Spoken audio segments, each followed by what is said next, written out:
अस्सलाम वालेकुम स्टूडेंट। हमारा सब्जेक्ट है केमिस्ट्री। आज डेट है 18 अप्रैल। टॉपिक है liquid state of matter. Day है सैटरडे। और आज जो हम पढ़ रहे थे, कल जो हम पढ़ चुके हैं वो टिपिकल प्रॉपर्टीज़, उसमें हमने जो पढ़ा था वो इवेपोरेशन था। आज हमारा जो टॉपिक है वो है वेपर प्रेशर। अब वेपर प्रेशर क्या है? The pressure exerted by the vapours of a liquid at equilibrium with the liquid at a particular temperature is called vapor pressure of a liquid। जब हमें पता है कोई भी लिक्विड स्टेट होगी तो उससे वेपर्स बनते हैं, हर टेम्परेचर पर वेपर बनते हैं। और जब वेपर जो है लिक्विड के वो इक्विलिब्रियम में आ जाए लिक्विड के साथ एक ख़ास दर्जा हरारत पर, तो हम कहते हैं वेपर प्रेशर, ये एक लिक्विड का वेपर प्रेशर है। अब हमारा अब वेपर प्रेशर कब होती है? जब लिक्विड जो है वेपराइज होता है, यानी उसके वेपर्स बनते हैं और दोबारा जो है लिक्विड जो है वो चेंज हो जाता है वेपर्स में। अब इस प्रोसेस को जिसमें लिक्विड जो है वेपर्स में चेंज हो रहा है, इसे हम कहते हैं वेपराइजेशन। इसका मतलब है कि वेपर जो है लिक्विड है उसके मॉलिक्यूल जो हैं वेपराइज हो रहे हैं और वेपर्स बन रहे हैं। और साथ ही जब दूसरी तरफ अगर हम देखें इक्वेशन में वेपर्स जो हैं वापस रिटर्न कर रहे हैं लिक्विड की तरफ, इस प्रोसेस को कंडेंसेशन कहते हैं। और ये कंडेंसेशन का प्रोसेस है और जो है मॉलिक्यूल्स कंडेंस हो रहे हैं, इकट्ठे हो रहे हैं, दोबारा लिक्विड फॉर्म में आ रहे हैं। तो वो बुक्स को कंसल्ट करते हैं। वेपर प्रेशर इंपॉर्टेंट टॉपिक है, बोर्ड का अक्सर बोर्ड में भी आता है वेपर प्रेशर। अब वेपर प्रेशर्स यहाँ से जहाँ से हम शुरू करने लगे हैं, आपकी बुक का लॉन्ग क्वेश्चन नंबर 3 है कि define vapour pressure and factor affecting the vapour pressure. अब यहाँ से द प्रेशर, ये इसकी डेफिनेशन है, the pressure exerted by vapours of a liquid at equilibrium with the liquid at a particular temperature। Here you can see it more clearly. Temperature is called vapor pressure of a liquid. The equilibrium is the state when the rate of vaporization and the rate of condensation is equal to each other but in opposite direction. Liquid vaporise, या फिर देखें equation के अंदर जो मैंने भी आपको book पर कॉपी पर भी समझाई थी कि लिक्विड वेपराइज हो रहे हैं, वेपर्स बन रहे हैं। और फ्रॉम द ओपन सरफेस, जैसे कुछ सरफेस ओपन होती है, जैसे हमारे साथ समंदर है, दरिया हैं। From the open surface of a liquid molecules evaporate and mix with the air. But when we close a system, जब हम किसी सिस्टम को क्लोज कर देते हैं तो फिर क्या होता है?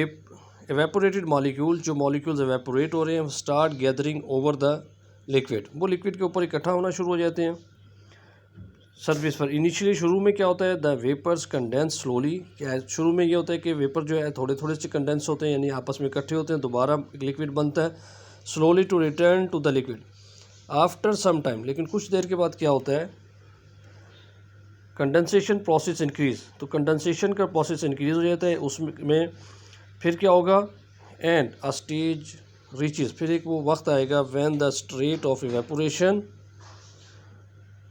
Become equal to the rate of condensation at the stage. अब ये वाला जो हमारा हमने इससे पहले पढ़ा है, जो ऊपर द इक्विलिब्रियम, अगर आप यहाँ देखें द इक्विलिब्रियम, यहाँ से ये हमारा टेस्ट योरसेल्फ 5th का आंसर है। Equilibrium is a state when the rate of vaporization and rate of condensation is equal to each other but in opposite direction। या और फिर नीचे जो इसकी इक्वेशन है, लिक्विड वेपोराइज कंडेंस और आप वेपर्स, यहाँ तक जो है टेस्ट योरसेल्फ 5 का आंसर है।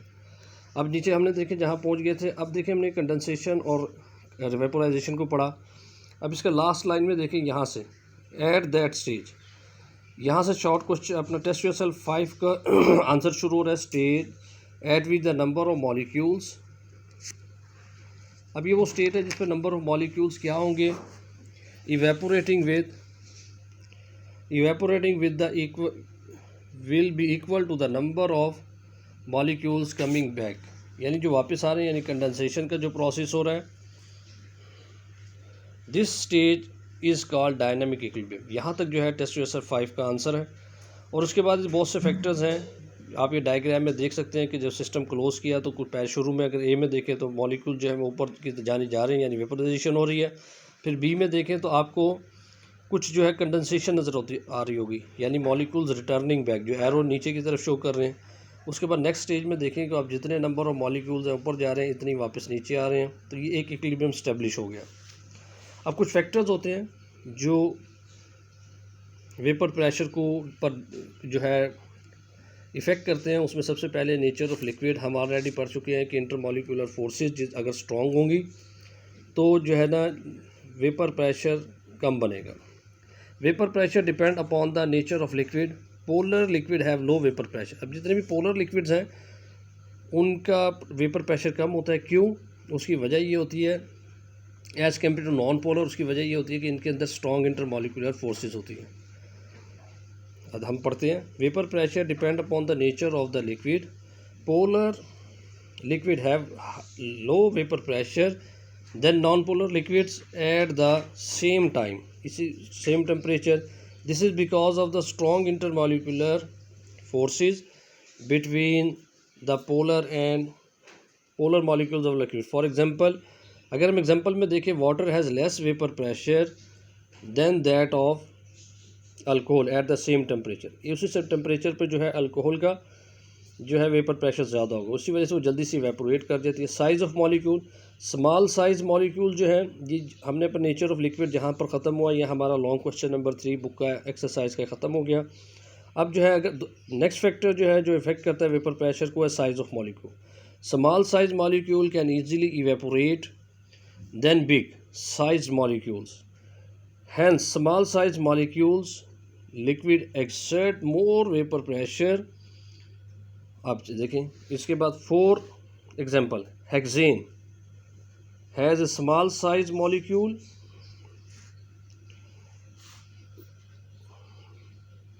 As compare to decane. अब डिकेन के मॉलिक्यूल्स बड़ा ज़्यादा है और हेक्सेन छोटा है, therefore hexane evaporate rapidly than and exert pressure more pressure than decane. ये हमारा। इसके बाद टेम्परेचर जो है at high temperature vapour pressure is higher than low temperature. जितना ज़्यादा टेम्परेचर ज़्यादा होगा इतना ज़्यादा वेपर प्रेशर हो जाएगा at elevated temperature. The kinetic, उसकी वजह क्या है, जैसे जैसे टेम्परेचर बढ़ता है जो काइनेटिक एनर्जी ऑफ मॉलिक्यूल जो है increases. NF to enable them to vaporise and exert pressure. ये जहाँ से भी हमने पढ़ा है एट एलिवेटेड टेम्परेचर से लेकर यहाँ the kinetic energy of molecules increases NF to enable them to vaporise and exert pressure. यहाँ तक टेस्ट योर सेल्फ 3 का आंसर है, तो इसको मार्क कर लें। अब अगर टेबल देखें, टेबल में आप देखेंगे relationship of vapour pressure of water with temperature के साथ। अब इसमें अगर आप टेबल में देखें तो आपको टेम्परेचर नज़र आएगा 0, 20 और 40। ऊपर vapour pressure in milligram millimetre of mercury 4.58, 17.5 और 53.3। ये किसके हैं? ये अगर टेम्परेचर देखें 60 पर, ये तो वाटर का और जो है टेम्परेचर और जो है ना आपको नज़र आ रहा है। और जैसे जैसे टेम्परेचर बढ़ रहा है 60, 80 और 100 पर, तो जो वेपर प्रेशर है वो बढ़ता जा रहा है, यहाँ तक कि 100 सेल्सियस पर 760 मिलीमीटर ऑफ मरकरी प्रेशर हो जाता है, जिसके साथ ही आपका वाटर बॉयल करना शुरू कर देता है। ये आज का हमारा टॉपिक था, इसे याद कीजिए। शुक्रिया।